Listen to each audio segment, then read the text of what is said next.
حضرت جابر بن عبداللہ انصاری کی روایت ہے کہ ایک نوجوان نے اسلام قبول کیا جس کا نام ثعلبہ بن عبد الرحمن تھا۔ یہ نوجوان حضور صلی اللہ علیہ وآلہ وسلم کی خدمت کیا کرتا تھا۔ ایک مرتبہ رسول اللہ نے انہیں کسی کام کے لیے بھیجا تو انہوں نے گزرتے ہوئے ایک انصاری کے گھر جھانک لیا تو اندر عورت غسل کر رہی تھی۔ اب اس نوجوان کو خوف لاحق ہوا کہ کہیں ایسا نہ ہو کہ میری اس حرکت کی رسول اللہ صلی اللہ علیہ وآلہ وسلم کو بذریعہ وحی اطلاع ہو جائے، لہذا خوف اور شرمندگی کے باعث وہ واپس بارگاہ رسالت میں حاضر نہ ہوا اور وہاں سے بھاگ کر مدینہ کے پہاڑوں میں چھپ گیا۔ جب اسے غائب ہوئے 40 روز گزر گئے تو حضرت جبرائیل نازل ہوئے اور فرمایا، اے محمد، آپ کا رب آپ کو سلام کہتا ہے اور یہ کہ آپ کی امت کا ایک شخص ان پہاڑوں کی اوٹ میں چھپا مجھ سے پناہ کی درخواست کر رہا ہے۔ رسول اللہ صلی اللہ علیہ وآلہ وسلم نے حضرت عمر فاروق اور حضرت سلمان فارسی سے فرمایا کہ تم دونوں جاؤ اور اس نوجوان ثعلبہ کو تلاش کر کے میرے پاس لاؤ۔ یہ دونوں نوجوان مدینہ منورہ سے ان پہاڑوں کی طرف تلاش میں نکلے تو راستہ میں مدینہ منورہ کے زفافہ نامی ایک چرواہے سے ملاقات ہو گئی تو اس سے پوچھا کہ کیا تم نے ان پہاڑوں کے دامن میں ثعلبہ نامی کسی نوجوان کو تو نہیں دیکھا؟ اس نے کہا کہ شاید آپ لوگ جہنم کے ڈر سے بھاگے ہوئے نوجوان کے بارے میں سوال کر رہے ہیں۔ ان حضرات نے کہا، تمہیں کیسے معلوم ہوا کہ وہ جہنم کے ڈر سے بھاگا ہوا ہے؟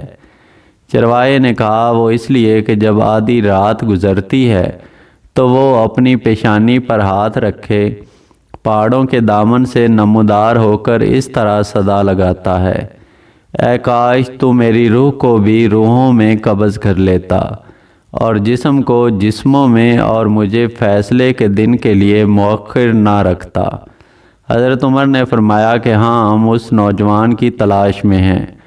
تو چرواہا انہیں پہاڑوں کی طرف لے کر چلا، یہاں تک کہ جب آدھی رات کا وقت ہوا تو وہ نوجوان حسب معمول اپنی پیشانی پر ہاتھ رکھے نمودار ہوا اور وہی الفاظ دہرائے کہ اے کاش تو میری روح کو بھی روحوں میں قبض کر لیتا۔ اسی دوران حضرت عمر نے جھپٹ کر اسے گود میں اٹھا لیا تو اس نے پوچھا کہ رسول اللہ صلی اللہ علیہ وآلہ وسلم کو میرے گناہ کے بارے میں معلوم پڑ گیا ہے؟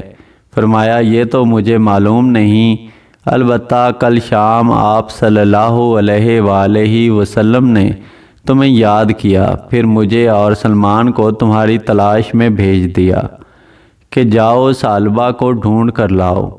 اس نے کہا کہ پھر ایسا کرو، مجھے اس وقت بارگاہ اقدس میں لے چلو جب آپ نماز پڑھ رہے ہوں۔ حضرت عمر رضی اللہ تعالیٰ عنہ اور سلمان فارسی رضی اللہ تعالیٰ عنہ اس کو ساتھ لے کر چلے اور پیچھے صف میں کھڑا کر دیا۔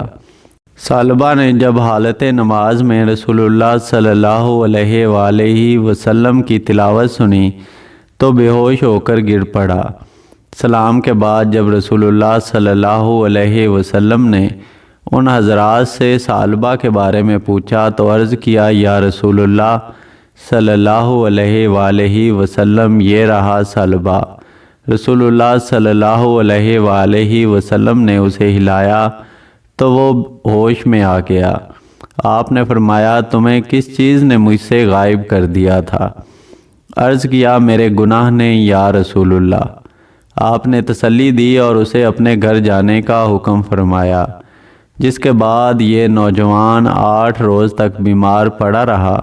اطلاع ملنے پر حضرت سلمان فارسی بارگاہ رسالت میں حاضر ہو کر عرض گزار ہوئے، یا رسول اللہ صلی اللہ علیہ وآلہ وسلم، احساس گناہ نے ثعلبہ کو بیمار کر ڈالا۔ رسول اللہ نے فرمایا، چلو ابھی ثعلبہ کی عیادت کریں۔ آپ اس کے پاس تشریف لائے اور اس کا سر اپنی گود میں لے لیا۔ آپ صلی اللہ علیہ وآلہ وسلم نے فرمایا اس وقت تم کیا محسوس کرتے ہو؟ اس نے کہا یا رسول اللہ مجھے ایسا معلوم ہوتا ہے کہ میرے جسم کے گوشت میری کھال اور ہڈیوں کو چیونٹیاں سی کاٹ رہی ہیں۔ آپ صلی اللہ علیہ وآلہ وسلم نے فرمایا کوئی آخری خواہش ہو تو بتاؤ۔ عرض کیا یا رسول اللہ صلی اللہ علیہ وآلہ وسلم میرے رب کی طرف سے مغفرت کا پروانہ اور بس۔ حضرت جبرائیل علیہ السلام نے نزول فرمایا اور حکم سنایا اگر میرا یہ بندہ زمین کی مقدار بھر بھی گناہ کرتا تو میں اسی مقدار میں اپنی رحمت اور مغفرت کے ساتھ اس کا استقبال کرتا۔ جب رسول اللہ صلی اللہ علیہ وآلہ وسلم نے ثعلبہ کو اللہ کا یہ پیغام دیا تو اس نے ایک چیخ کے ساتھ جان دے دی۔ رسول اللہ صلی اللہ علیہ وآلہ وسلم نے ثعلبہ کی تجہیز و تکفین کا حکم فرمایا اور نماز جنازہ کے بعد اسے لے نکلے۔